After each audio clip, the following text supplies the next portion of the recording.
Okay, I'd really like to thank everyone for coming. I'm Michelle Giles. I work in the Nursing and Midwifery Research Centre, Hunter New England. I know most of the faces around here, but there are a couple that I hope that we'll meet in the networking session after this.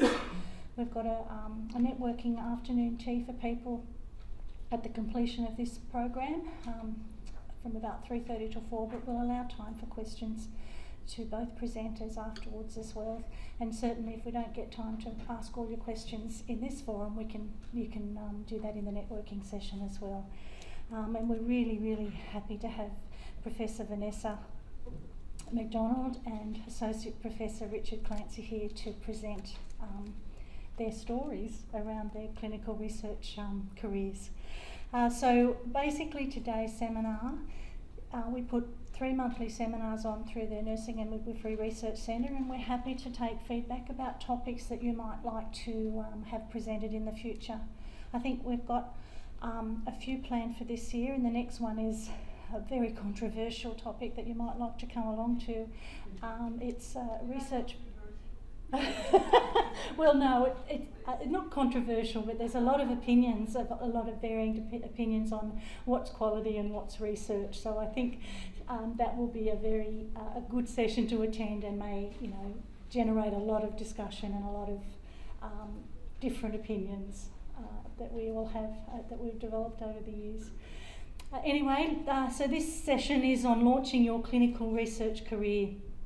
Opportunities, funding and supports available to you within the district. And I do know that our district's agenda around health has changed dramatically over the last 10 years, and so I think watch this space around opportunities, because that will change and there'll be more and more opportunities coming along to support nurses and midwives and other clinicians in their quest to incorporate research into their clinical practice and become clinical research academics. So I think that's a very exciting space at the moment, so stay tuned.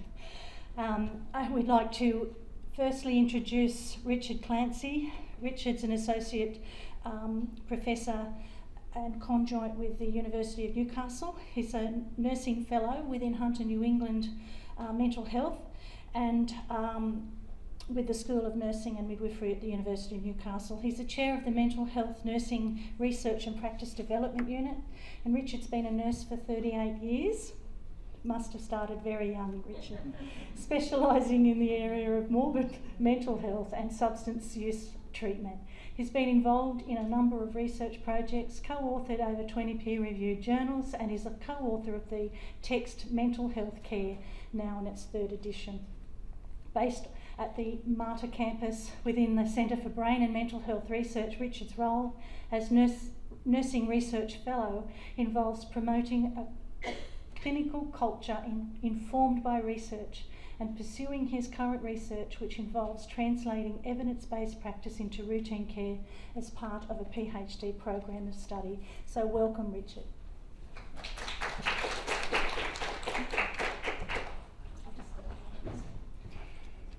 Thanks, Michelle, and thank you, everyone. So this presentation, first of all, when Michelle asked me to present, I was a little bit concerned. I sort of wondered, well, why am I here? Why should I be presenting information on this topic? Because I've got a confession, I don't particularly like research.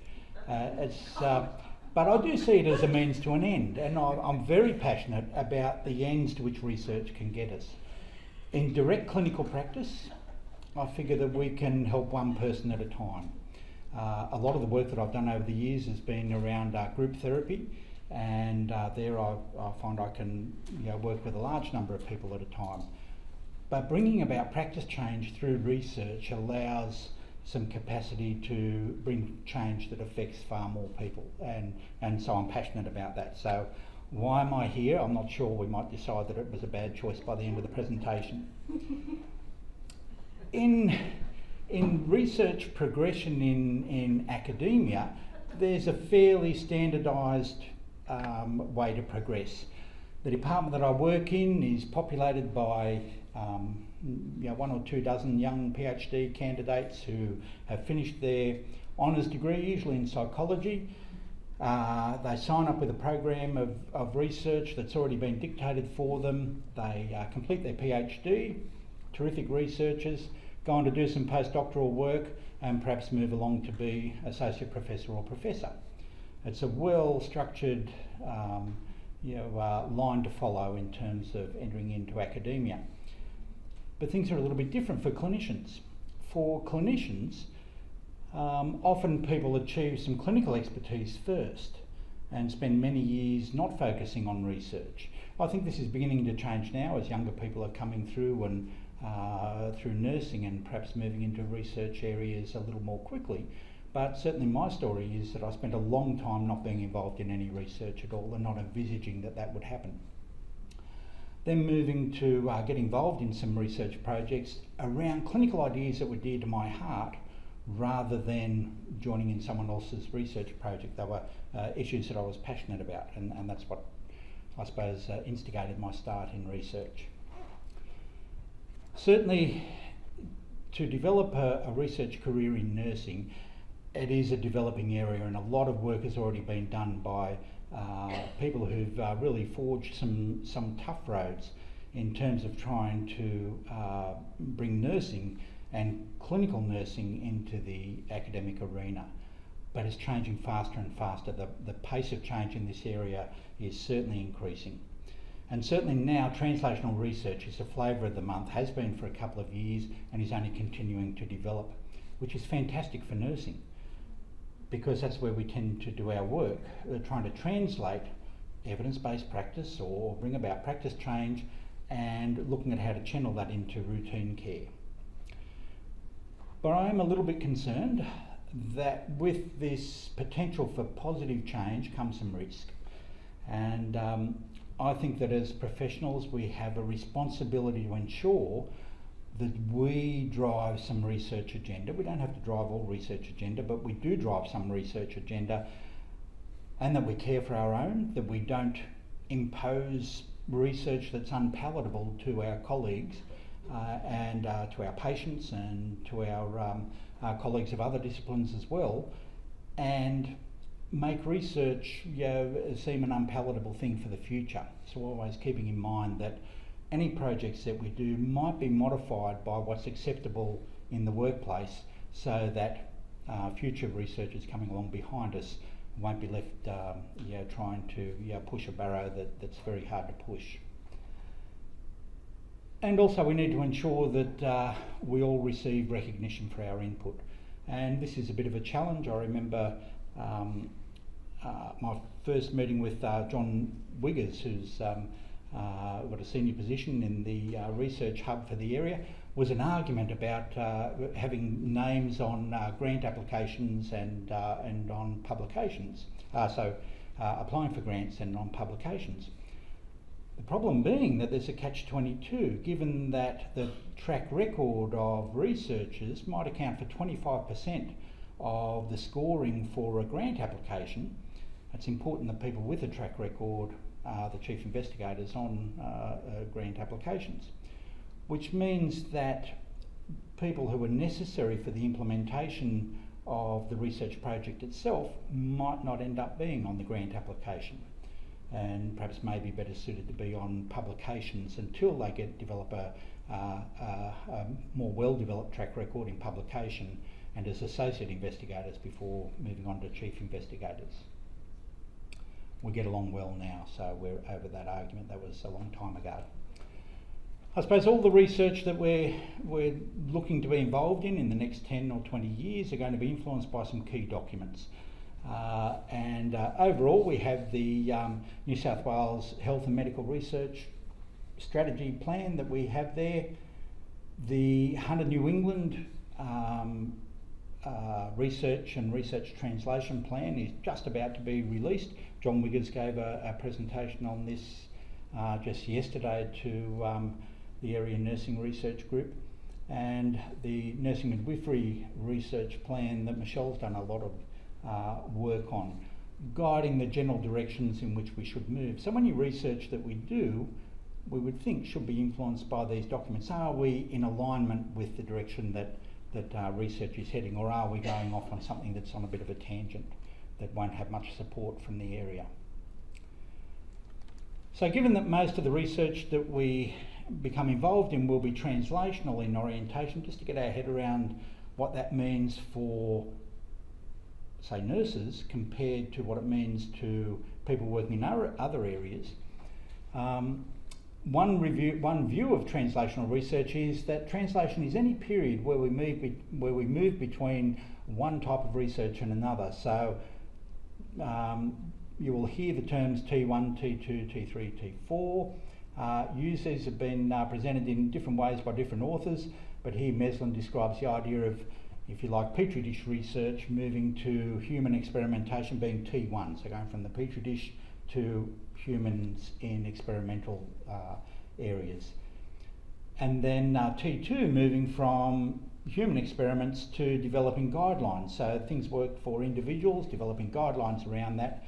And T3, where I think a lot of the work that we might be involved in is around trying to implement evidence-based guidelines into routine practice so that more people benefit from the work that's gone before. And T4, that's been put forward by some, is the idea of measuring population outcomes based on the implementation of guidelines. But I think for clinicians, a lot of the time we'll focus on T3.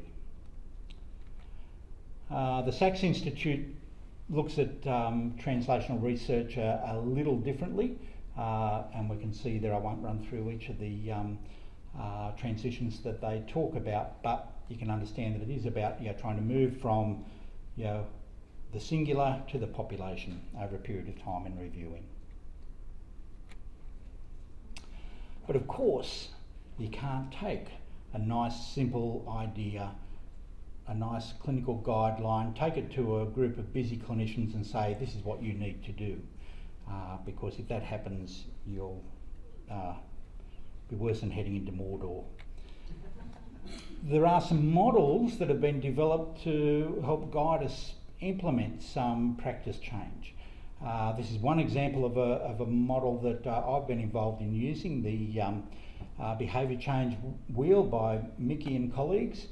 And this just looks at organisational readiness, the history of change that's taken place in a service. So if you're trying to introduce a change into a ward, have they been resistant to a lot of change in the past? Are they change fatigued? Is there education available to people? Is that encouraged? Those sorts of things. And then looking at interventions as part of the translation of the evidence-based practice to meet each of those areas. So if there hasn't been much education, perhaps trying to increase that in other areas first before going in and introducing the evidence-based practice. Is there good support from management, good support from key leaders in the team, those sorts of things. There are a number of other models that that can be used, but it's an example of one, and I think that we do need to get our heads around this whole concept of translational models and translational research. The actual implementation becomes the research rather than is this a good intervention or not. We assume that's been done to begin with to develop an evidence-based practice, but the implementation needs some evaluation. So moving from that then to what sort of supports and what's available in the area that might help someone making a decision to move into nursing research. So some supports, certainly looking for a clinical team, if you're not already working in one, that is involved in evaluation and has that a part of their DNA. Some teams take this on board as routine, others see it as something that's not even optional. It's a case of that's extra work and we don't need extra work. We need a team that will support your development, and if your focus is to move into this area of evaluation and research, you want to be in a team where that's supported. If you're in a team where it's not supported, it's not going to happen for you. You want an individual leader within the service you're working in to be supportive of your role in projects and, if you like, giving you credit for that work that you do. And one thing that's a theme of this presentation is linking with other individuals who are involved in evaluation projects. This is important. And it's difficult for clinicians often to spend time working with other people who are involved in a project that's not on their own unit. We tend to be unit-based, we're focused on our own work, and we want to implement some sort of change in our own service, and yet to do that without support to begin with, or without some learning to begin with, becomes a huge challenge. If we can spend some time with someone else who's implementing a change in their unit and learn from them and develop a network with them, so that then when we go to implement something in our own service, we've got something to fall back on and someone to network with as well. I would encourage people too to sign up for the HNE Researcher Clinician mailing list, and we do that just by sending an email to the HNE LHD RSDO, and with the subject line, add to mailing list, and you'll be added to that, so that when seminars occur, you'll from anything happening at HMRI in the different research groups, you'll be aware of what's happening. One key theme is get a mentor. So liaise with someone who's got more experience, someone who can show you the dark arts of being involved in research projects. And some examples of that I happen to pull from the internet is the Nursing Midwifery Centre. So liaising with people like Michelle, being very supportive in terms of giving people guidance on where to go, support where necessary, helping you to develop your own research project. The team that I work with, the Mental Health Research Evaluation, Analysis and Dissemination Unit, based at the Mater, for people who are interested in mental health research, can offer some advice and brokerage in terms of connecting people with similar research interests, and some guidance in research design, and some minimal assistance with statistical analysis and things like that. Also, the Mental Health Nursing Research and Practice Development Unit that Michelle mentioned, that I chair, it's a virtual network of clinicians, most of whom work in mental health, who get together once every couple of months, looking at what's happening in terms of research in the area, updating each other on projects that are occurring. Maintaining energy for research is a real challenge. Our motivation goes up and down over time. The more that we can network with others, the more we can bounce off other people when they still have motivation for the idea that we thought was great 6 months ago, but now we're worn out by the actual implementation. Kim Lane, a member of the Executive in Mental Health, again for assistance in submitting awards, those sorts of things.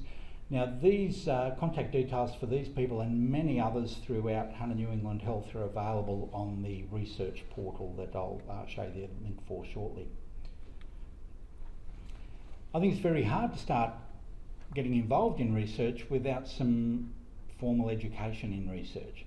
It's very difficult to undertake a complex project without a good background in knowing experimental approaches and research design.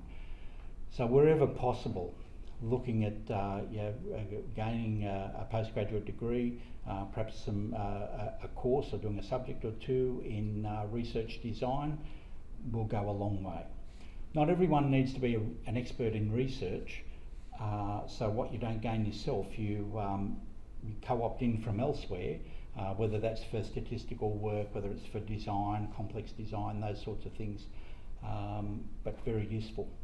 Now, some shorter courses are available from the Institute for Healthcare Improvement that HNE Health have purchased some rights to access courses. So some of these courses are free. There would normally be over $1,000 per course to sign up for, so certainly worth exploring.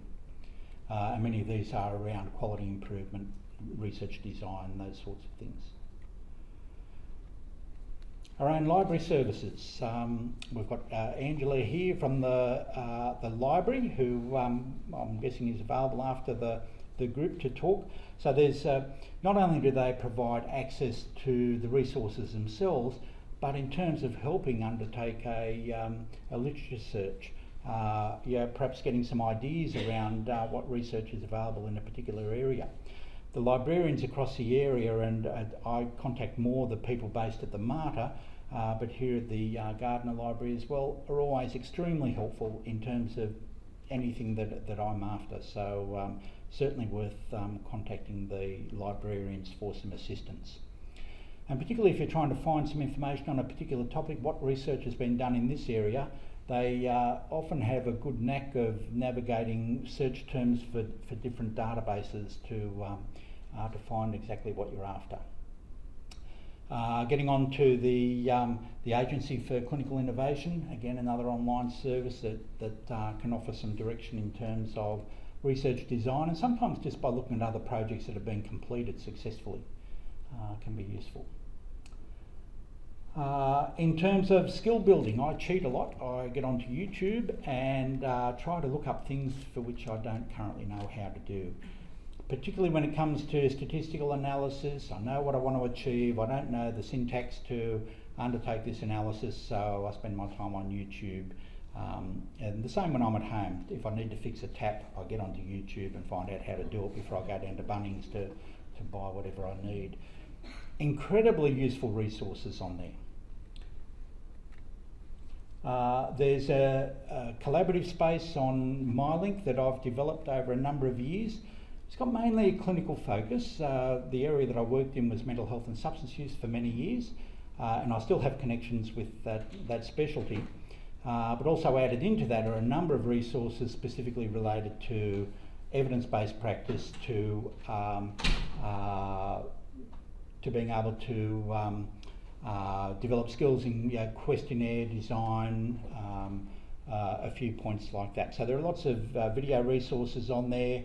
One resource that might be useful, and I think a similar resource has been developed by the Nursing Midwifery Research Centre, is a 10-step guide to undertaking a clinical project.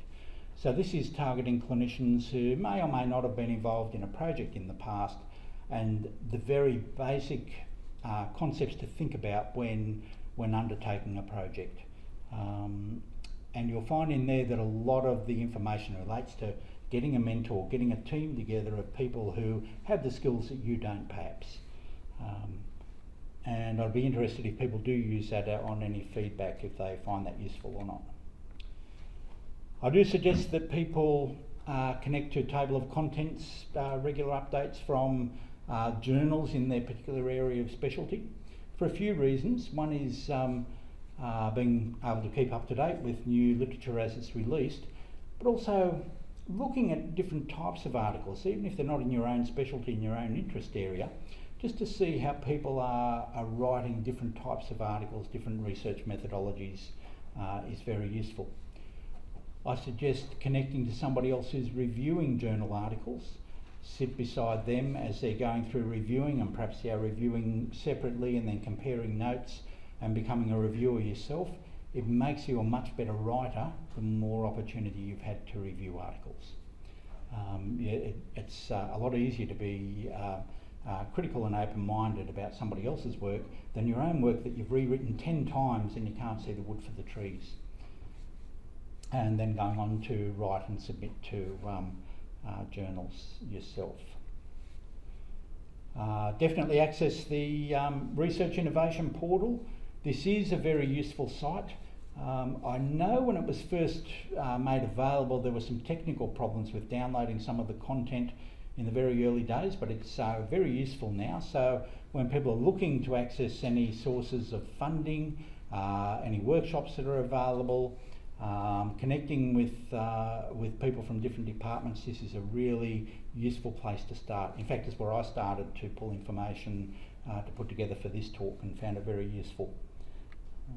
So I definitely recommend going there. So a couple of things that I've found from this site. So the innovation scholarships that are released every year for Hunter New England Health.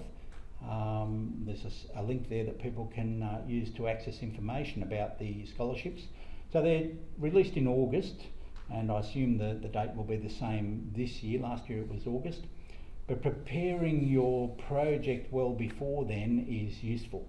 Making sure that the project that you have in mind fits the guidelines for funding from the innovation scholarships. So they follow the triple aim concept, the idea of improving the health of the population, so it's aimed about improving health outcomes, improving the experience of care, and reducing the cost of treatment per capita. At the moment, there's also Judith Mepham's travel scholarships available from New South Wales Health. The web link's there. So this funds people to undertake a travel scholarship, usually overseas, looking at your area of interest, where you can find your up-to-date information and bring that information back home to incorporate into local practice. So this is a really useful thing to look at if you know that there are other centres that are doing exactly what you would like to do. I do suggest that people look at considering becoming a conjoint with the University of Newcastle. I'm not sure of the systems available at UNE, but for the University of Newcastle, becoming a conjoint at whatever level suits your qualifications and amount of contribution that you make to the school can be very useful. So some of the benefits that are available, certainly access to the university library, and some of the resources that they have are in addition to those that are available through Hunter New England Health. So very useful. The ability to access some software to use on your home computer, like the desktop version of EndNote, which I think is very useful. And I would encourage, if this is one of the tools of writing and getting thoughts together, I would encourage people to perhaps start to put everything that they read into EndNote so that they develop a good library of resources that they can then search the things they've read before. If I think of, with my memory deficits, I think, I've read something about this, possibly, in this journal or in this time frame, and I can put that search into EndNote. It'll search the full text as well as the abstracts and titles and things, and come up with the paper that I've read 2 years ago that was on this particular topic. So a fantastic resource. And I certainly couldn't write a paper without it. It's terrific it's almost like cheating, having an idea, finding it after you have the idea by searching your own EndNote library, inserting the reference, and without spending hours trying to change your referencing style for whichever journal you're submitting to. Now, if you're not a conjoint, you can still access the web-based version of EndNote, which is very useful. Not quite as flexible as the desktop version, but still very useful. And the librarians are very helpful at getting you started with using the online version of EndNote. But whichever way you go, I suggest doing it as early as possible, and just practice it before you need to use it. The last thing you want to do is ruin your citation list in an article you're writing for the first time. Better to play around with it when you don't really need to use it for something, so that when it comes time to writing that paper, you have some mastery of it. Another thing that's coming up is the translational research grants. Another round will be coming up in the future, and I think it's this Friday. There's a presentation on the translational research grants being delivered at the John Hunter in the Small Lecture Theatre. I think people need to RSVP for that. But it's full. Okay. I can't make it. I had given an okay, so one person can go in my place if they choose to do that. Just grow a beard if you don't have one, and no one will know the difference.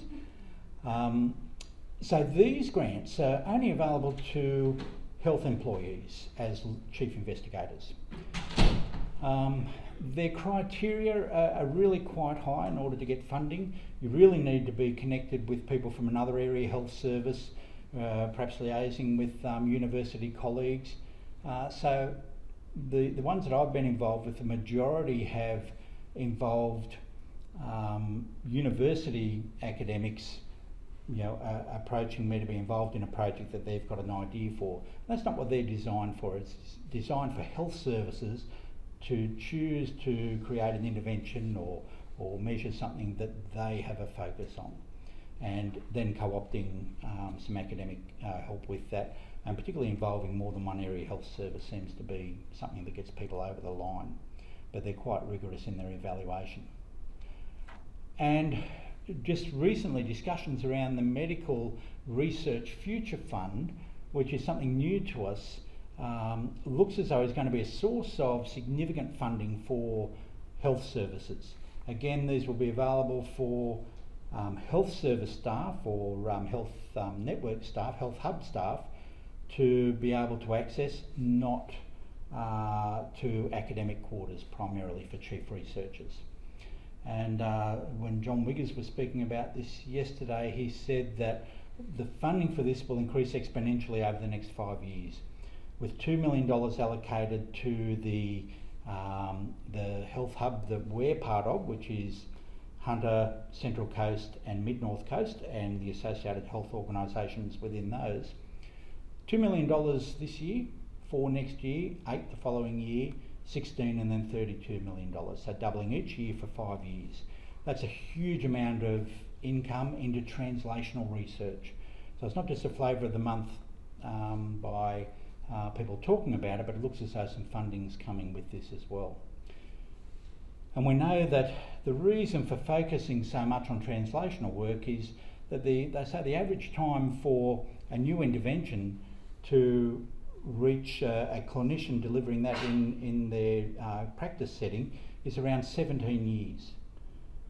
And it's thought that we can make more gains in the costs of healthcare and the delivery of good healthcare by shortening that time through speeding up translation along those 4 or 5 gaps that we need to bridge, than by generating new biological research that perhaps we can get better bang for buck out of what's already been developed. We just have to get it to the patient more quickly and more consistently.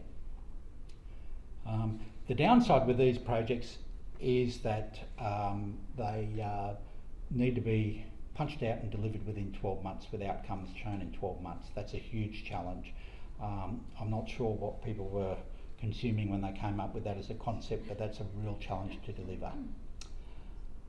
Okay, so I'm going to leave things there, and just with the reminder that Vanessa's going to speak shortly, but afterwards I think a good theme is to network with other people who are involved in implementing research, evaluation, and doing so after this all finishes would be a good place to start. Thank you.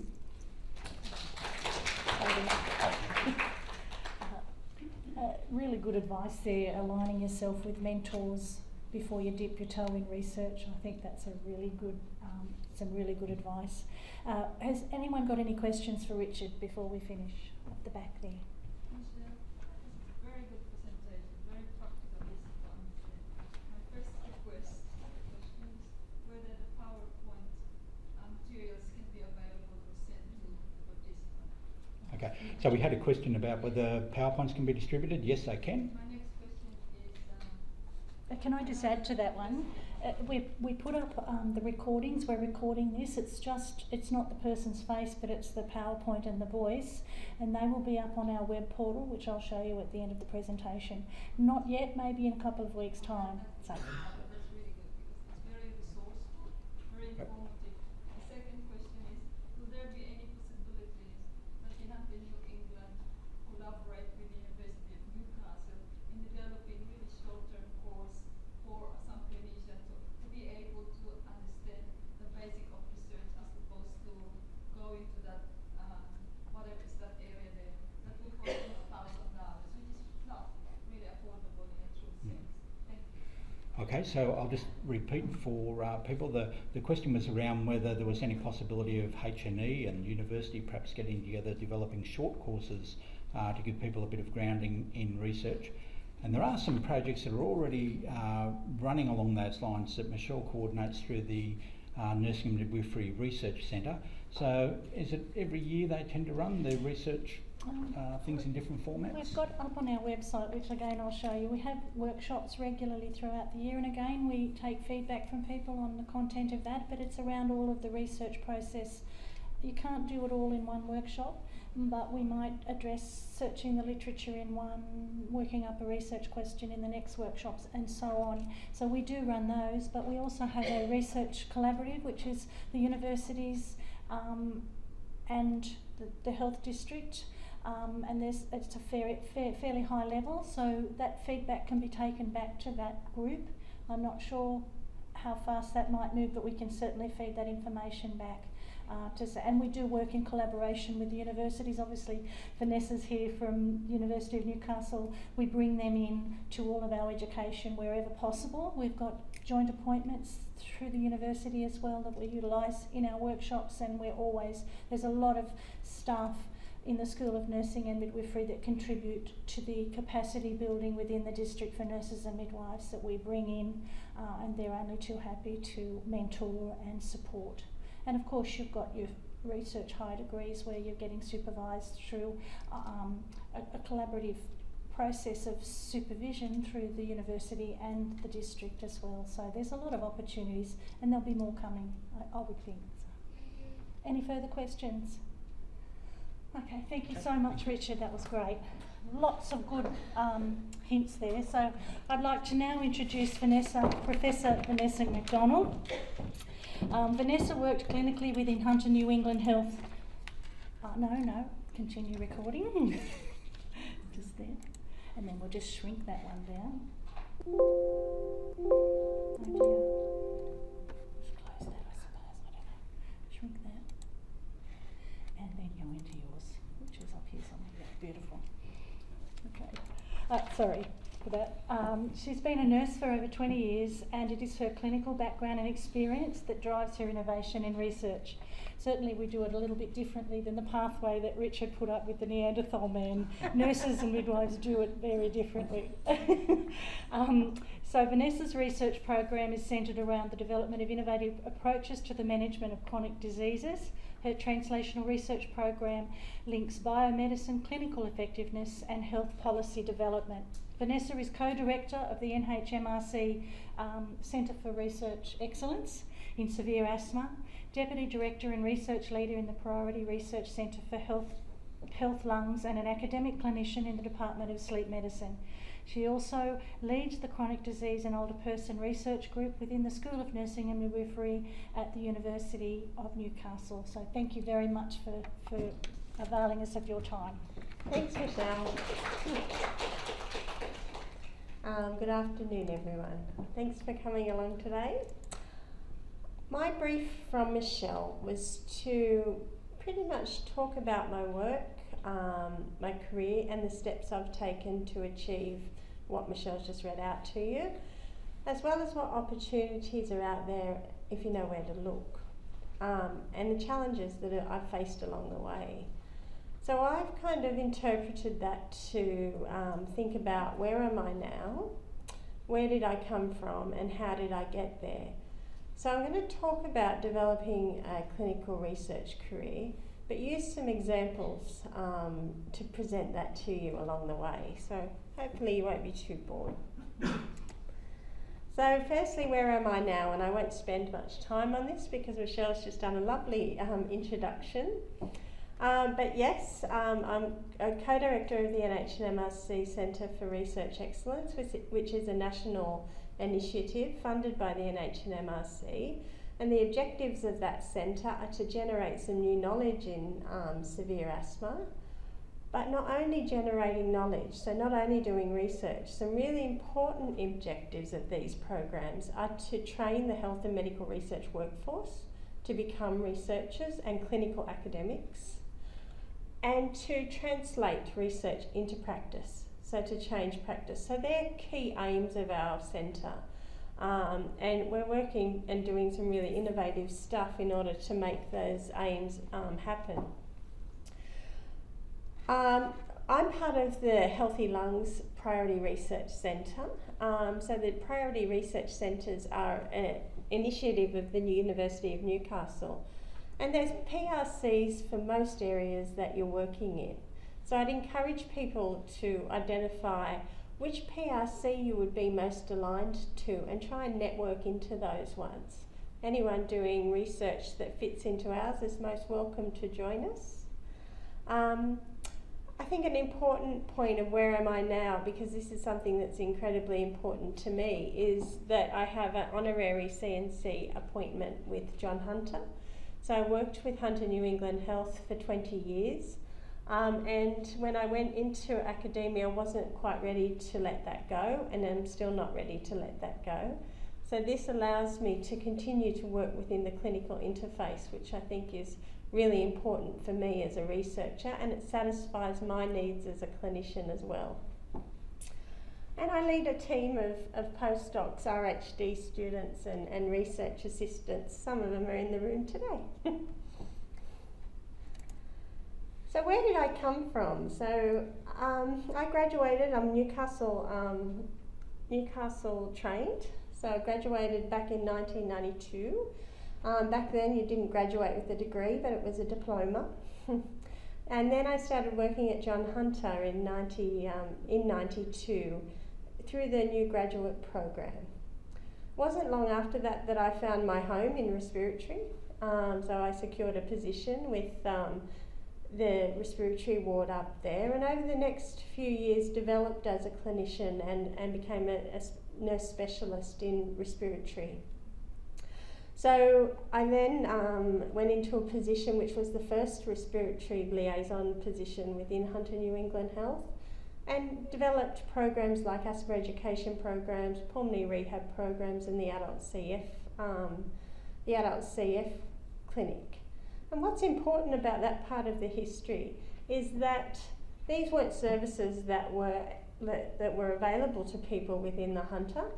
These were fairly new and paradigm-shifting approaches to managing airways disease back then, using these multidisciplinary teams. So it really created some opportunities to be able to do practice-based research. So I wasn't only starting a new program, but asking the questions from the very start about what impact does this new service have. So every time you do something new, you can do research by asking those clinically important questions. In 2006, I did a PhD, graduated in 2011, and here I am now. I'm very impressed with my timeline, if I don't say so. Spent a lot of time doing that. So how did I get there along that pathway? Now, some people travel a path which might be like this, almost utopic looking. I don't know too many people that have followed that path in any type of career, but it does exist. Others might follow a path similar to this, which is long, it's winding, there are ups and downs, but it's pretty attractive. There are tumultuous roads that can be travelled, and of course there's always rocky road, no matter which path you take. But in terms of my path, I would say that I have probably travelled this one. So certainly a career that I've enjoyed over the last 25 years. It's been mostly pleasant, but it has been long, and it's been winding, and there have been a lot of ups and there have been a lot of downs. And I think this is what most people experience when they're forging a path, whether you be a clinician researcher, or a researcher. Now, a critical point in my career came in 2006. So this was me then. I'd been working as a CNC for some period of time. Then thinking, well, what am I going to do now? Like the pathway, I guess, for someone who's a clinical nurse to go above and beyond a CNC, there aren't that many opportunities. Certainly they weren't back then. And I still had a long path ahead of me in terms of my career and where I was headed. So I had to kind of ask some questions about what am I going to do with my life. And some of the options for me was, well, I could just continue in the role that I'm currently doing. I like it. It interests me. I think I do a good job. But I wondered, would it sustain my long-term plan? I thought about at that time becoming a nurse practitioner because that would be an additional challenge. But again, I thought, well, that sustained my interests for the next 30 years. Now, these choices are very individual for everyone, so it took me a long time to decide where I wanted to be. So I thought, well, maybe I'll just leave respiratory and go and do something else. So that sounded good, and I applied for a job as a practice development CNC within the nursing and midwifery unit when it first opened. I got an interview for that job, but then thought, what am I doing? I really love what I do. Unlike Richard, I love research. I didn't know it as much back then though. But I thought, well, what can I do now in order to sustain my interest for the next 30 years or however many there were at the time? So I pulled out of the interview and I had a mentor, as Richard suggests, who suggested I do a PhD. But my response to that was like, this is ridiculous. I can't do a PhD, I won't get accepted. I couldn't possibly do it. I don't have the skills, the knowledge, the ability, etc. All these self-doubt questions coming to my mind. But I was encouraged to do it by a mentor, and I was accepted into a PhD program, and that's when my serious research career began. So in summary, just that's all I'm going to say about that. But I identified a narrowing path and wanted to identify what my ongoing career development would look like. Whilst working in those roles, I did develop some research experience within my clinical practice. I really enjoyed doing that. So I decided that I wanted to be a clinical academic, and that was the path that I ventured down following that. Now, in nursing, I think there are a couple of paths you can take if you're researching. One is an academic pathway, and Richard's talked about that traditional path for a lot of disciplines like science and psychology, where they do a degree, go into an honours, do a PhD, and so on. For clinicians, it's usually quite a different path. Many people do gain that clinical expertise before they decide to go into research. Sometimes they'll then leave that clinical interface altogether and become academics without connection to the clinical environment. So that's one pathway. The other is you can become postdoctoral researchers, so that you're chasing a fellowship for the rest of your life and not got any job security. Or you could go into industry and develop a research career that way. But what we're talking about today is this clinical pathway. And there are a couple of paths that you can take even within this clinical pathway. And here I've got a photo of Ginger Chu, who's in the audience up there. I don't know if you know Ginger, but Ginger's a CNC in the renal department. She's currently undertaking her PhD. When she saw this slide, she equated it to the young and the old, but that's not my point.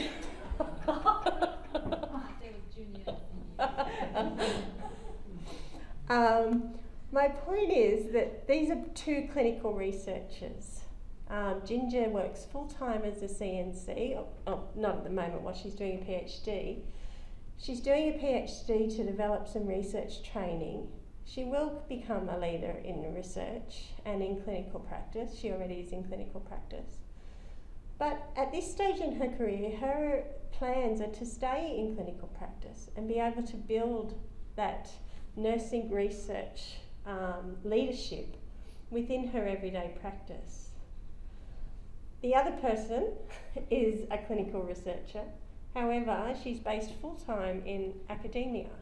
She has an honorary appointment in the clinical environment to enable that creativity in research and to enable that continued connection. So there are these different paths that you can take along the way, and I think what's critically important is that we build this workforce. We build the workforce of people that are working every day in the hospital system, in the community, in primary care, in clinical environments, who can do practice-based research. So ask important questions, identify new ways of treating patients, improving outcomes. So that's one of the things I'm quite passionate about, is developing this workforce, and I think largely the audience is made up of this workforce. So how do you do it? Now, I think what's, again, critically important is that when you're doing research, that you ask clinically important questions. And when you're thinking about your questions, ask yourself a couple of things when you're trying to develop your research ideas. Does this matter? Yes? No? If yes, who does it matter to?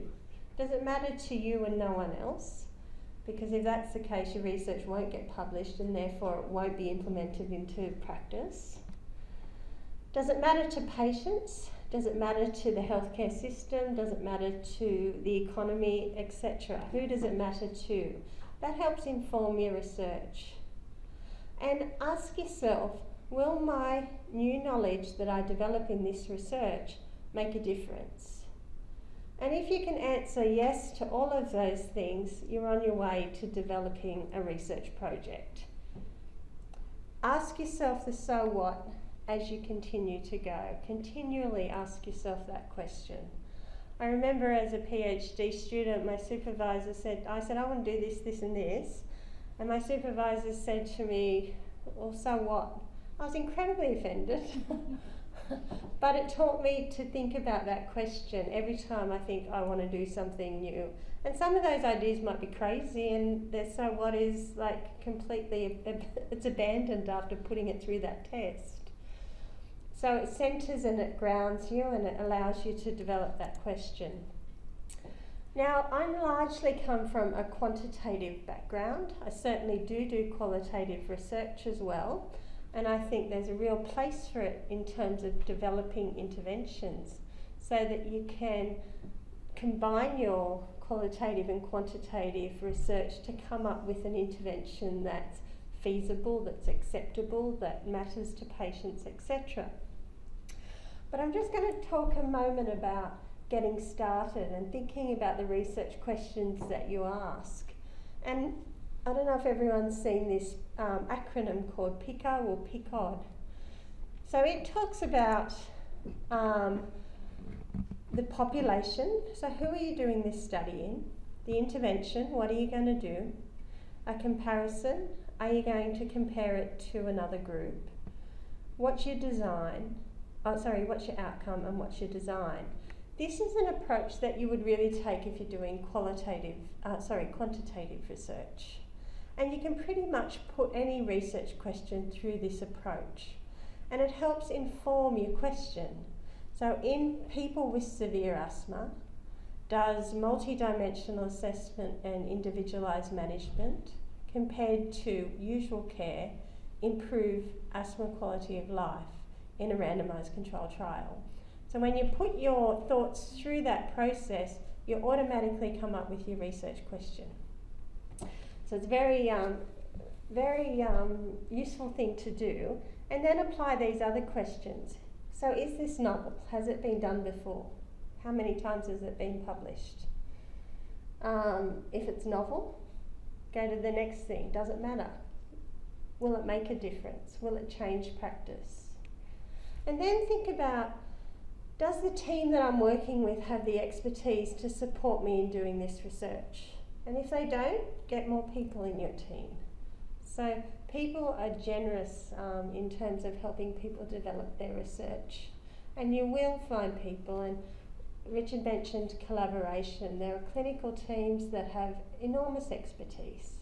There are priority research centres, there's HMRI, there's credits, there's the Nursing and Midwifery Research Centre, there's the Research Centre through Hunter New England. There are people that you can connect with that can help this process.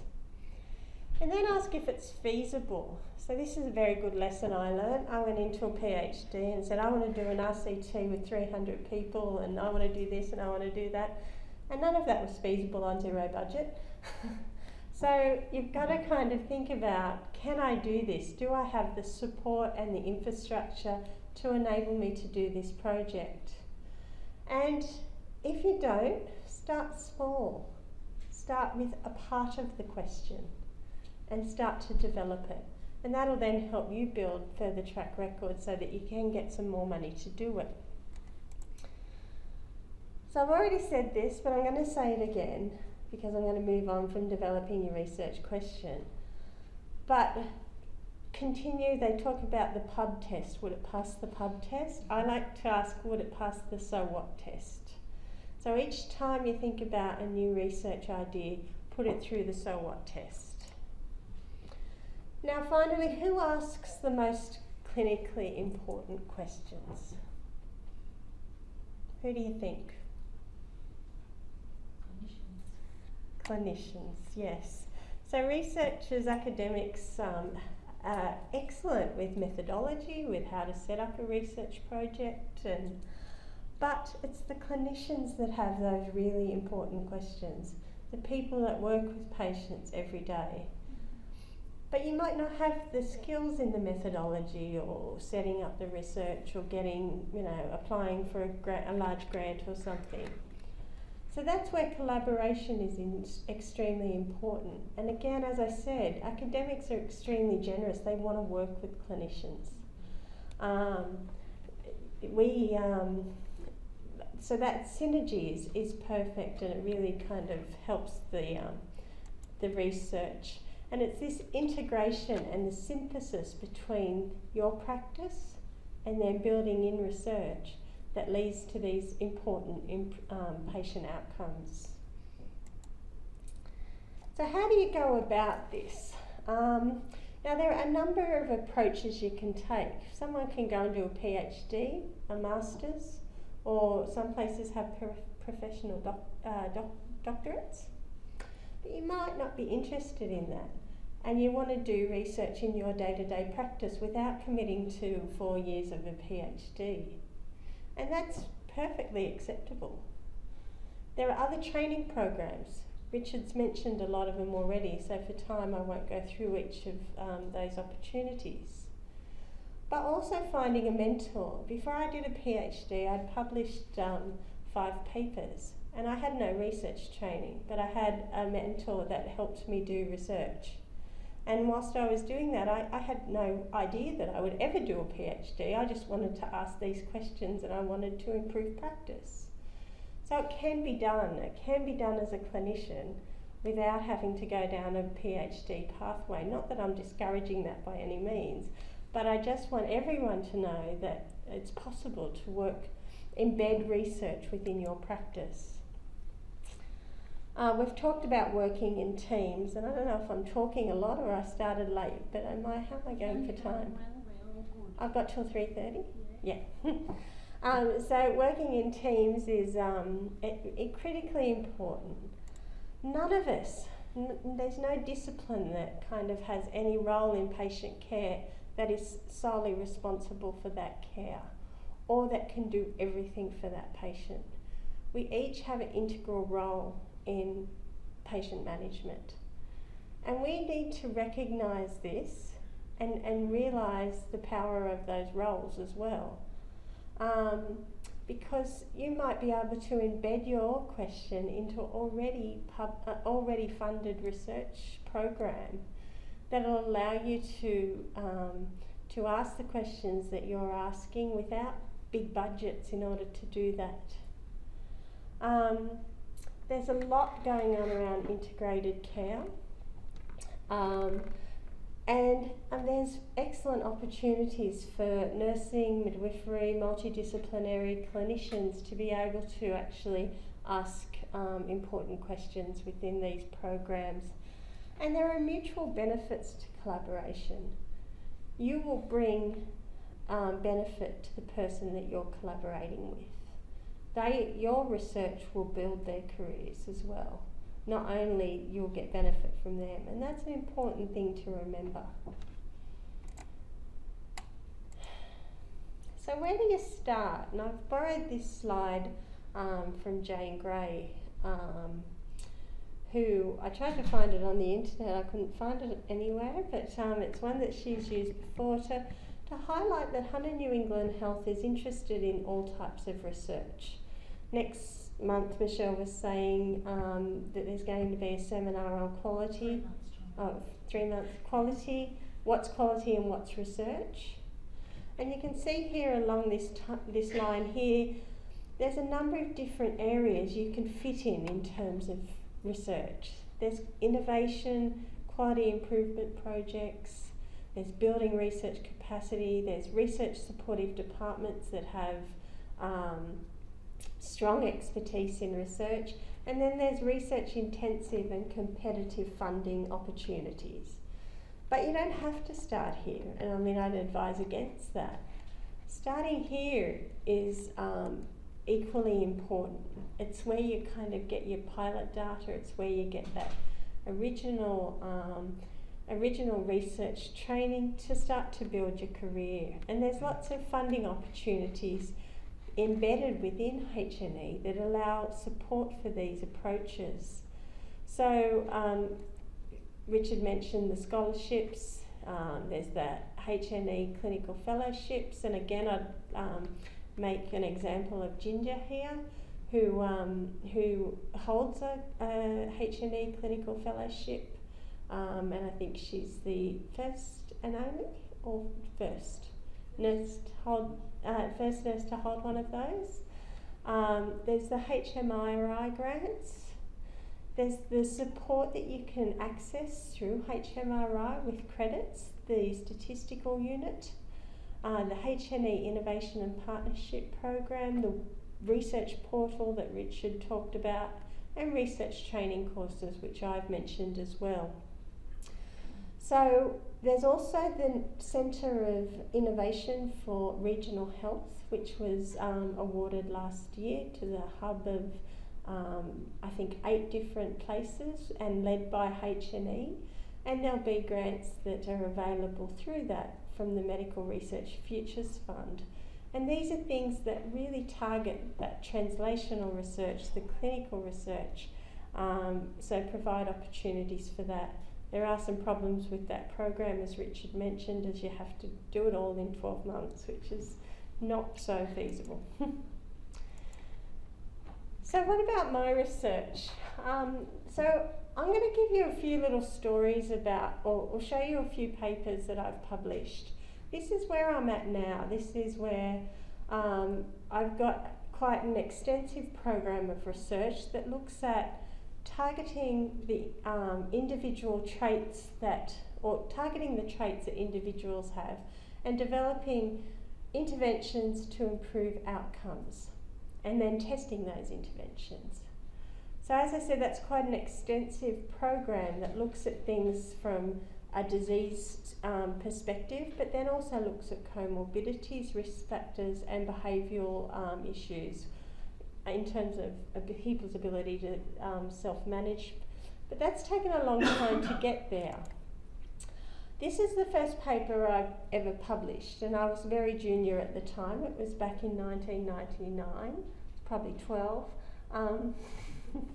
And you can see by the font how old it is. But what I want to point out is I started working in asthma education at this time. And asthma education was a fairly new thing that was being developed within Australia. So I wanted to kind of work out, well, what are other people doing in terms of asthma education programs? So I went and created a little survey and sent it out through the Asthma Educators Association, and then wrote my first paper. So you can see, it's a survey of 42 asthma education programs. Wasn't anything that I had any funding for. It was just something that I thought was interesting to know, so I could develop these new programs as well. So I wanted to know how to inform the program that I was developing. So that was, I guess, my first taste of research. It's in a journal that doesn't even exist anymore. So, and it was a small study, but I was supported by a team of people that allowed me to develop in this way. My next publication was in 2000, and this was a Cochrane review. And Cochrane reviews are lifelong commitments. I think my Cochrane review has lasted longer than my marriage did.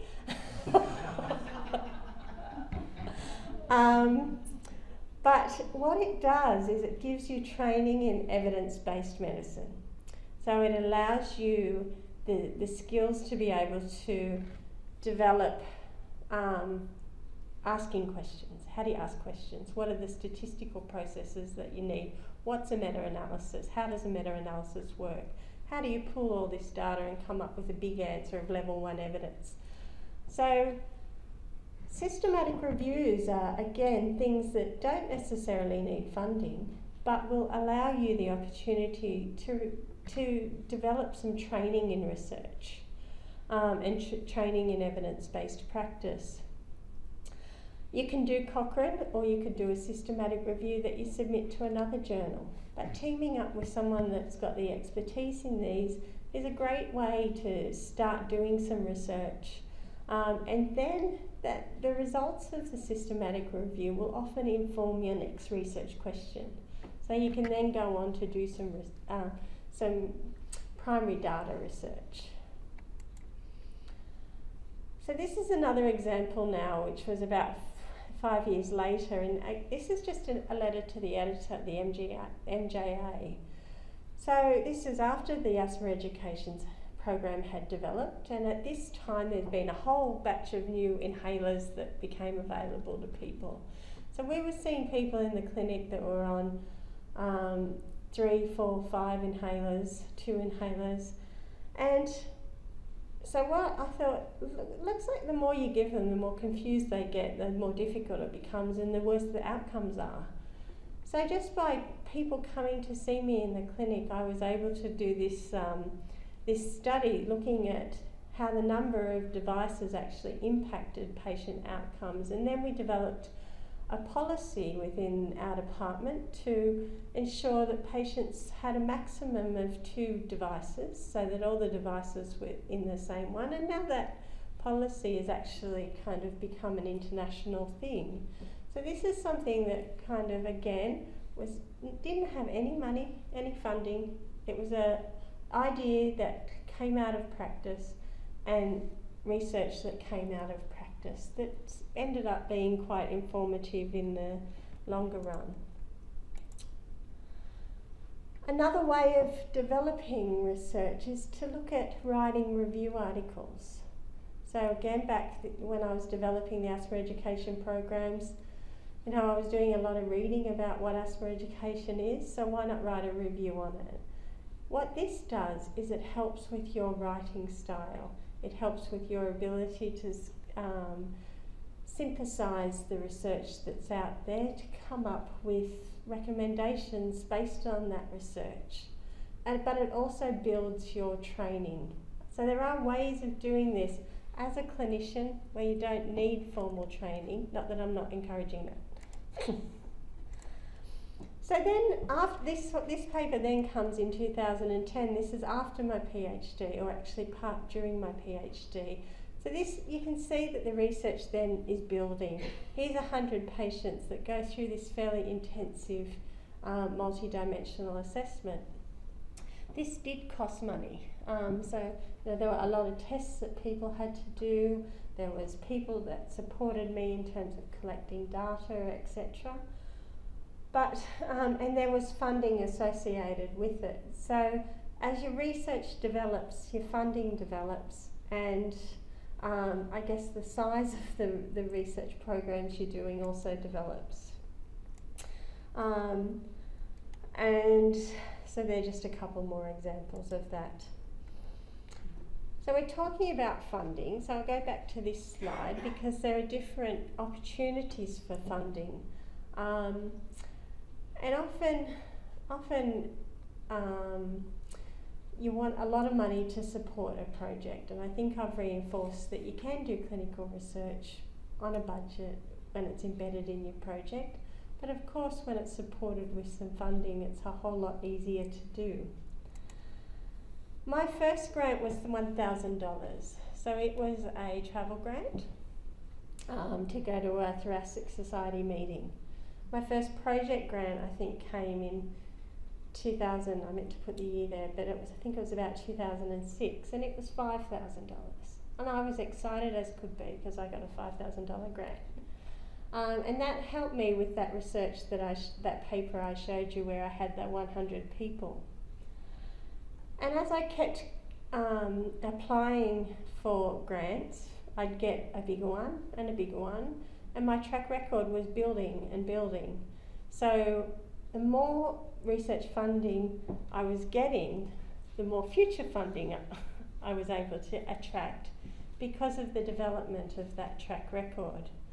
And then you can see 14 years later, after my first grant, was my biggest one so far, which was $2.5 million. But it took a long time to get to that point. So why am I telling you this? And I think the important point here is that it's about building. So if you're doing some research and you want to develop a track record in funding, start small, look for everything that you are eligible for. There's lots of things out there for developing researchers. It becomes harder, the smaller pots become harder the more senior you get. So when you're in an opportunity where you're early in a research pathway, look out for things that are there and apply for those things so that you can add more and more to your little pot to be able to do the kind of research that you want to do.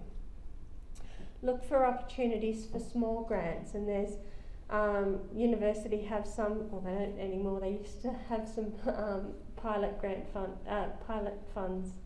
Research institutes like the HMRI Awards have some opportunities. There's hospital trusts working in teams. There's the John Hunter Charitable Trust that can help fund clinically important research if you're working in teams. The Nursing and Midwifery Office have opportunities that Richard's talked about. Professional societies have opportunities. We wait around every year for our Thoracic Society grants to be announced, or the Asthma Association grants, so that we can add to the work that we're doing in terms of these funding things. ACI have a current grant round where they're focusing on models of care. So these are grants that are due on the 6th of April. They're $20,000 grants, and they want this clinically based research that's focusing on how to improve patient outcomes better. So you might want to have a look at those opportunities. And I mentioned the Centre of Innovation in Rural Health. These awards and these grants not only help fund your research, but build your esteem and help you develop collaborations, help you gather the pilot data that you need for a bigger question when you're developing as a researcher. So if you are writing a grant, I'll just say a couple of words on this. What's essential for that grant? And I would say that you need some pilot data. And that could be stuff you've collected in your day-to-day practice, can be put in to inform, these guys have done this, they've got a record in being able to collect some data. That's going to support this application. You need a good question and design. So focused on asking clinically important questions, and that your research design allows you to answer that question. So again, this is critically important. You can ask a question and then go about it the wrong way and end up not being able to answer the question that you wanted to answer. So getting it right up front is important. What else would you say is critically important for a successful grant application? Track record? Yeah. And the team, exactly. So someone's seen my slides. So, yes, so getting a team, and again, going back to my earlier point, none of us do this alone or in silos. We're multidisciplinary in our approach to patient care. So develop teams that have that expertise. And I think also aligning with the criteria around the grant. Yes, absolutely. I think that's in my next slide or later. And that good track record, and Richard touched on this, not everyone can have, I guess if we talk in NMRC speak, you're judged on 1 to 7, 7 being outstanding, no one's really better than you. Not everyone can be 7, not everyone can be 6. But if you can try and develop a team where you've got some of those numbers, some 6s and things like that in there, that goes a long way. The other thing that's important when you're looking at grants is, and the team, people also look at expertise. So if someone wanted to put in a grant that was a nurse-led clinic to reduce prednisone in people with severe asthma without inducing adrenal insufficiency, and they put in a grant, that was very specific, wasn't it? They put in a grant and it didn't have a nurse on it, but it's a nurse-led project, then that team doesn't have the expertise that it requires. So having the nurse on the team is critically important, even if they don't have that track record that stands up to some of the team members. So there is a balance that you have to take in terms of looking at who's going to be on your team. Now, when you write a grant, and I like to say this to everybody, think about who your audiences are. We all have a style of writing, and our style that we write might not be what the audience or the grant review panel is going to like. So I think you have to recognise that and change your style of writing for who that grant panel is. So that's challenging and it's difficult, but it leads to success. So it's something that you should kind of continue to think about when you're writing grants. Target your audience with the research, the design, the methods, and the writing style. For example, you might want to do a large qualitative study on mental health and substance abuse. A project grant panel at NMRC might not be the best audience for that. But if you are going to submit it there, you really need to think about how you're going to present that research to that panel. So that's something you have to continually kind of question when you're writing grants.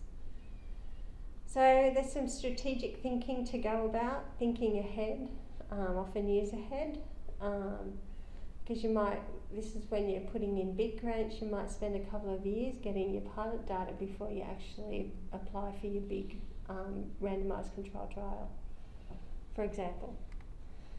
Find out about the funding options and what the expectations are, and as Michelle said, target your writing to those criteria for the grant. Are there special funding opportunities you can target? And this is a really good question here and now, because things are changing in terms of how research is being funded.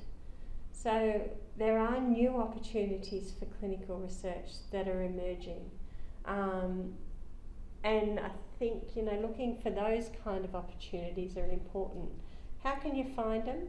Richard said send an email to the HNE research office. Send an email to HMRI. They have grant opportunity email that gets sent out regularly. Get onto your discipline or your professional societies. Get on their mailing list so you see what those opportunities are as well. And sometimes you might have found the right grant, but you're not ready to apply for it because you don't have all of those things that I said were essential. And maybe you might need to wait a little bit longer but now you know what you need in order to develop that. Read all the funding policies, the guidelines and the instructions. Again, critically important.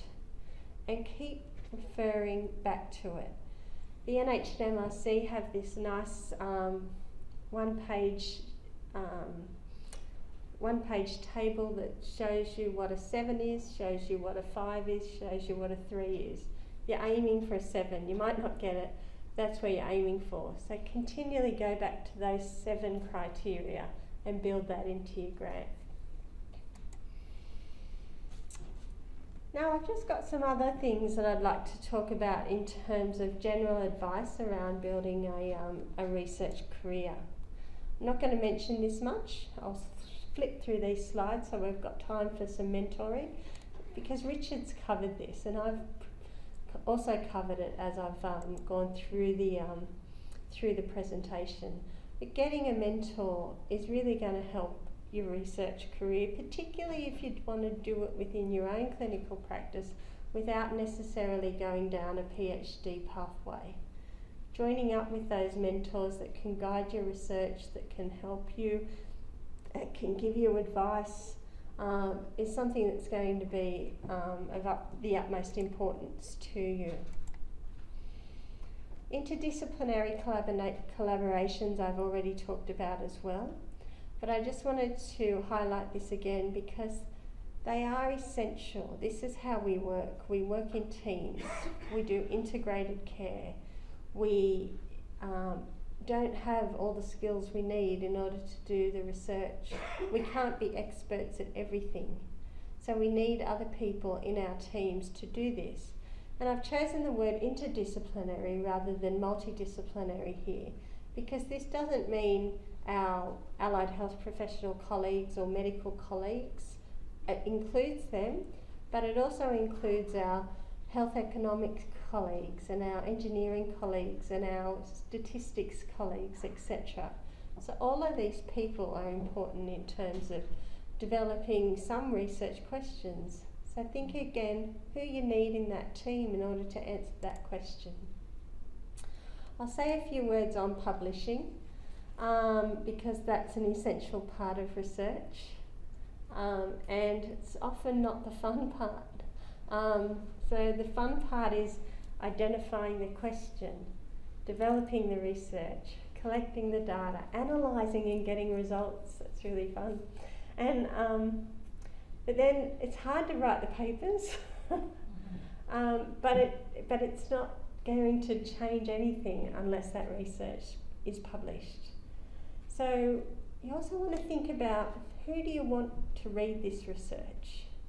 If you're doing some research and it is a multidisciplinary collaboration around a bundled intervention that requires a team approach, do you want to publish it in a nursing journal and have only nurses read it?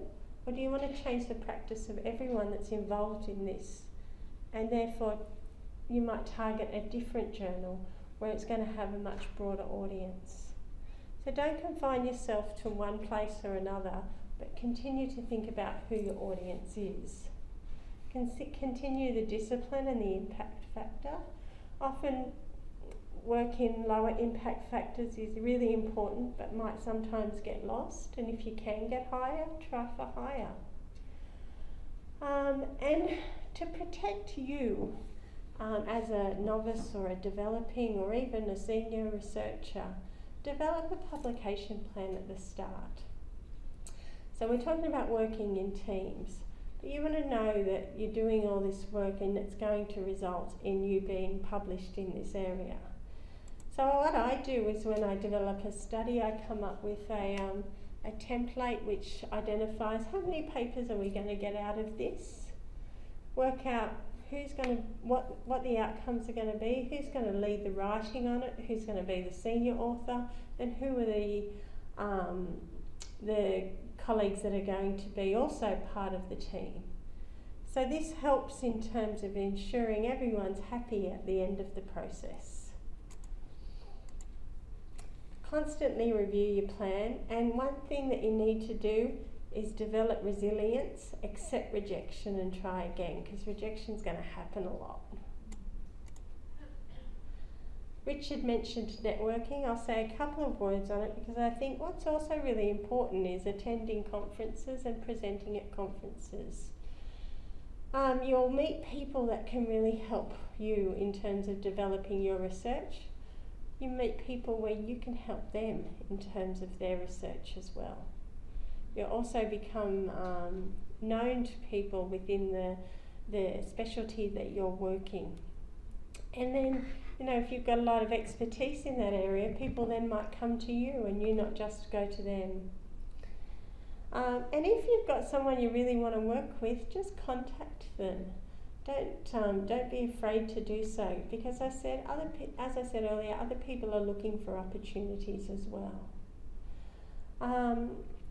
I've got social media here, and I think that this is worth talking about, because one of the advantages of social media is the people that you start to develop relationships with, well, not relationships, but develop a presence with over social media.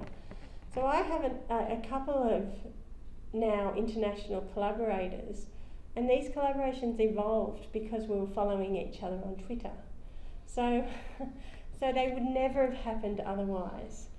So this is, you can use these platforms to promote your research, but I think of critical importance is that you can use these platforms to connect with people that you might not have got the opportunity to connect with otherwise.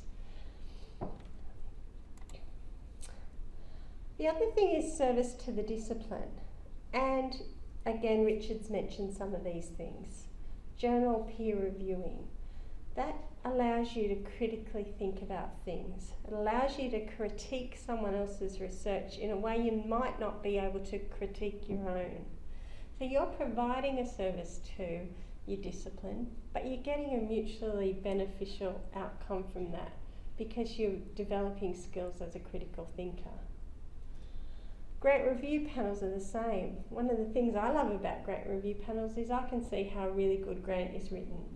So you see what's going to get funded, you see how they put their grants together, you see the essential components of it, and then you can learn from that. So if you have opportunities to be part of these things, then take those opportunities. And I think a lot of it is about taking opportunities that you don't even realise are opportunities at the time. So these are some further examples about service to discipline and being part of committees that allow you to develop as a research leader. And I've got some examples there. Now I showed you the road that I had put up there and thought that's probably mine, the ups and the downs, the curves, and the equally aesthetically pleasing kind of picture where which represents the positives, I think. But there have been challenges, and I just might spend a minute talking about some of those challenges because some of them might apply, will apply to you as well. One of them is culture, and I'll come back to that. And what I mean by that is research culture. Another one is, it's trying to, how do I say this? It's the need, what I've kind of experienced over the years is that working in excellent teams and working nationally and internationally, often I feel I have to work harder to prove that I'm on the same level as people. And that's an awful thing that you have to do, but sometimes you have to do that. And so if you're working with a batch of, often it happens, if you work with a batch of physicians and they know you're a nurse, they'll immediately treat you differently. And that's a real problem. And what I often do now is I actually do my role and then I say I'm a nurse because I feel like I don't have to prove myself first. And that's something that I've struggled with over the course of my career because I get annoyed that happens, but it does happen, and I think it's something that you have to build resilience around. Another thing that happens is tall poppy syndrome. So often the more success you have, the more people want to cut you down, and that is a culture that we face on a regular basis. And again, I think resilience and developing a thick skin is one way of approaching that. There's balance, so trying to juggle your clinical work, trying to embed some research into that, trying to have a healthy family life, trying to put all this and achieve balance is something that's really difficult and something that I don't feel like I achieve very well. But something you also have to continually remind yourself about. And there's bias. And there's all sorts of bias, and we hear a lot about bias presently with gender equality. And I have to say that I don't feel like I've ever had difficulty with gender equality within the environments that I've worked in, so I feel very grateful for that. I do think that there's bias for clinical research, however, especially when you're looking at funding bodies like NMRC. But this is changing. The way that the funding is now being offered is now sorting that balance out a little bit more. So looking at separate opportunity programs, particularly through the MRFF for clinical research, is helping overcome that bias. But there's bias in relation to that, there's gender bias, there's all sorts of bias, I guess, that are challenges along the way. Now, the research culture, and it was interesting, I don't know if anyone saw the Newcastle Herald yesterday, because HMRI's turned 20 yesterday, it was their birthday. There was a big pullout, and there was some vignettes from one of the research leaders around before HMRI and after HMRI. And one of the things that he mentioned was before HMRI, clinical research was seen as a nuisance and something that got in the way of clinical practice. Now it's seen as, now that culture has changed, and from all management levels, clinical research is valued and part of delivering care and improving outcomes. Now, when I started research, I was more battling that research is a nuisance and it's not part of your job and you shouldn't be wasting your time with this. So that was a real challenge to try and break through those barriers.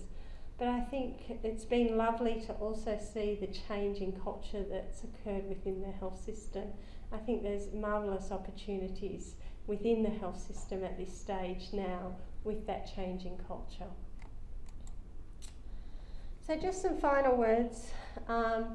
Make time for your research. If you want to do research as a clinician, make time for it within your work hours. Negotiate that with your managers. They know the importance of it. H&E has a great culture now in terms of promoting research. So make that happen. Set a time aside the time to do it. If you don't set aside the time to do it, it won't happen. Every other competing interest will prioritise itself over the research. Write as often as possible. As I said, writing is often one of the greatest challenges. It takes time, it's not easy to develop. The more you do it, the better you become at it. Now, at least weekly, read a paper within your field.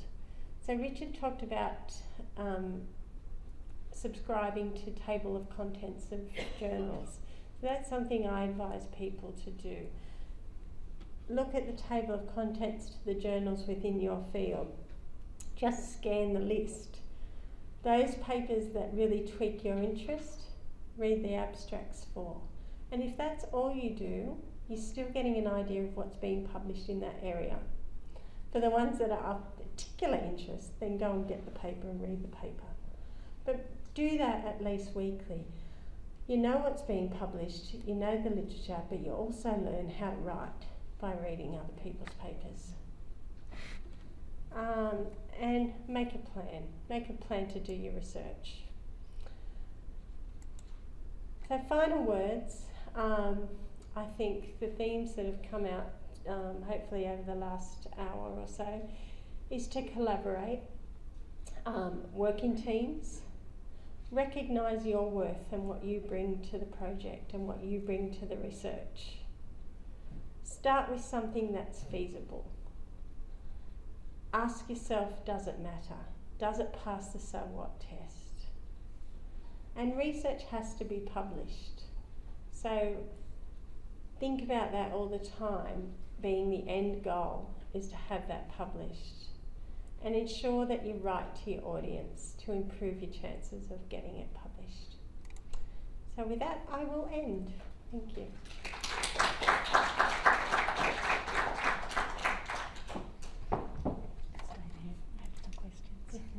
Just like to thank Vanessa for that incredibly, insightful advice and hints, and and she certainly has a research career that we could all aspire to in the long term, I think. Has anyone got any questions for Vanessa? Regina. Thank you for your very inspiring, presentation. From all I heard from the research they do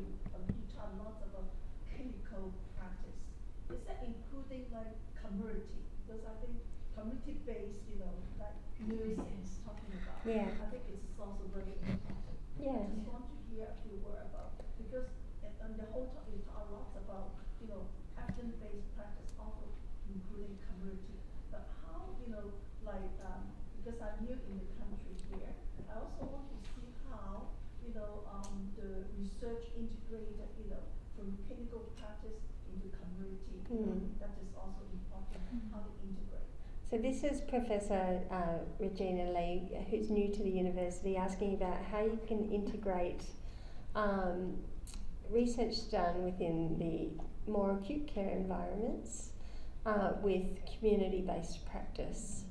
And again, when I talk about clinical practice, I talk about it from the sense of being in many different settings. It might be primary care, it might be community-based care, acute care, aged care, home care.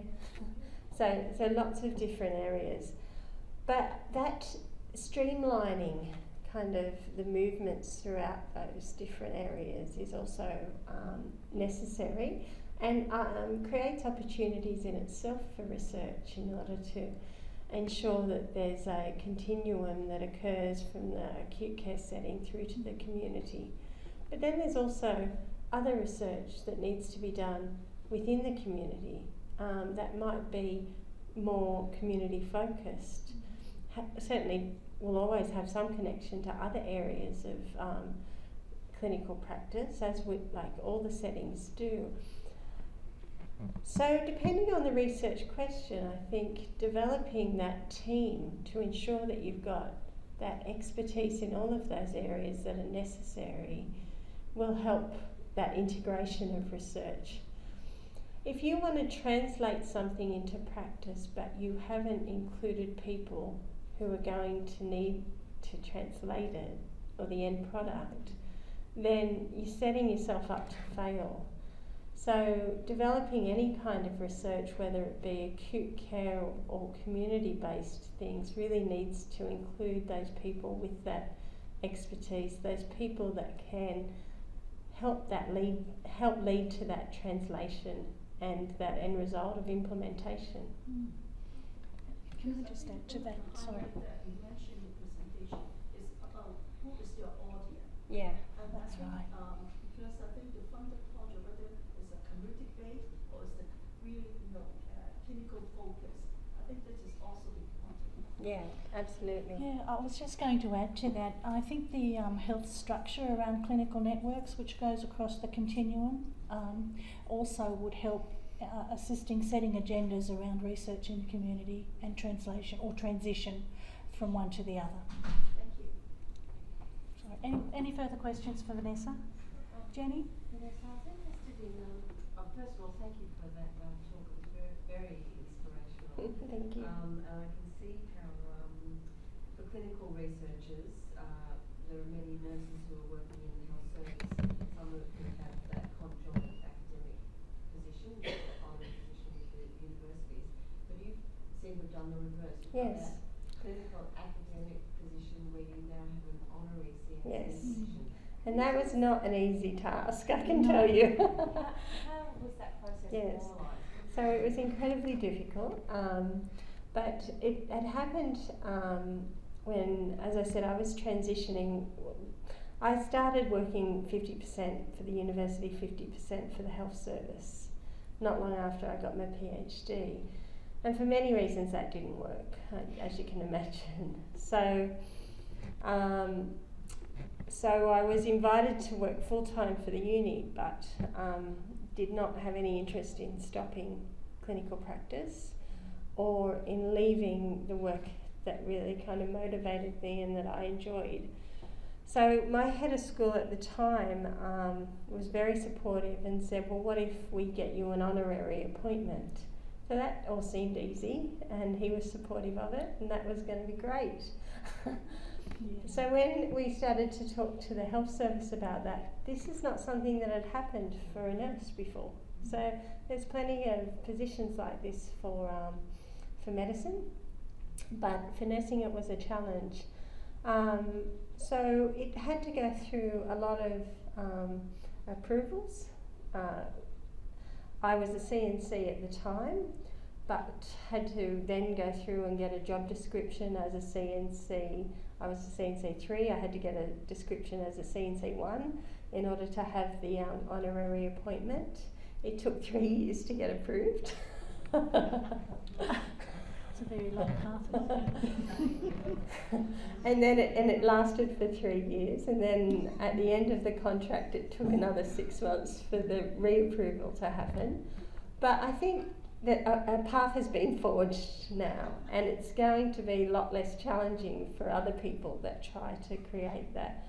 And I mean, I very much think that from an academic perspective, that academic nurses should have that interface as well, for many, many reasons, which I won't go into now.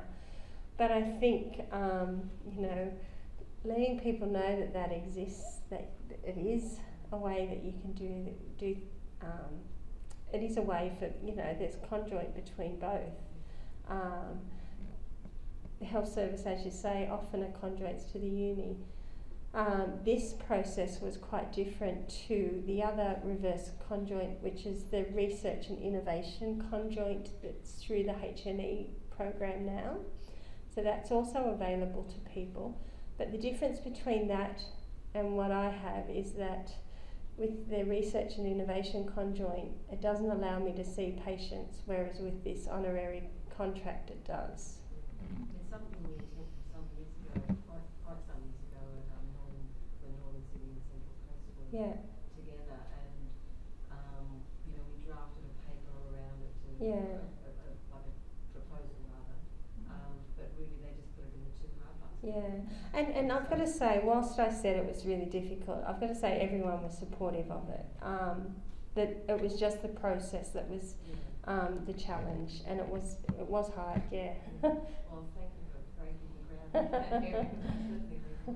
I think time's running out, so we might, if you have another question for Vanessa or Richard, by all means go out and have a cup of tea and something to eat and light refreshment, and they might be able to address your question there. But I'd just like to thank Richard and Vanessa so very much for sharing their very in-depth and personal experiences of carving their own career pathways. I think they've given us some wonderful insight and you know, and some hints to the elements of success if you want to create your own space of research in your clinical environment. So thank you very much.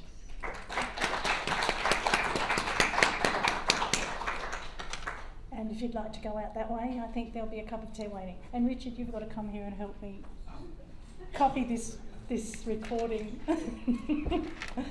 So I've just forgotten, we're going to add-ins again. Stop recording. So, okay.